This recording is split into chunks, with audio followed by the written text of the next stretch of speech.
অসমৰ জনপ্ৰিয় কণ্ঠশিল্পী মৌচম গগৈৰ নামি আহিছে কাল অমানিশা। জনপ্ৰিয় কণ্ঠশিল্পী গৰাকী হঠাতে দুখত ভাগি পৰিছে। সকলো জনাম আপোনালোকক মোৰ এই ভিডিঅ'টোৰ মাধ্যমেৰে।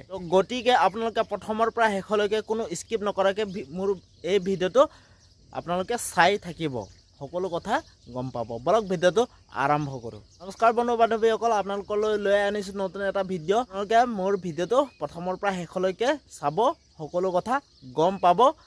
তো বলক ভিডিঅ'টো আৰম্ভ কৰোঁ। হয়, অসমৰ জনপ্ৰিয় কণ্ঠশিল্পী মৌচম গগৈৰ জীৱনলৈ নামি আহিল কাল অমানিশা।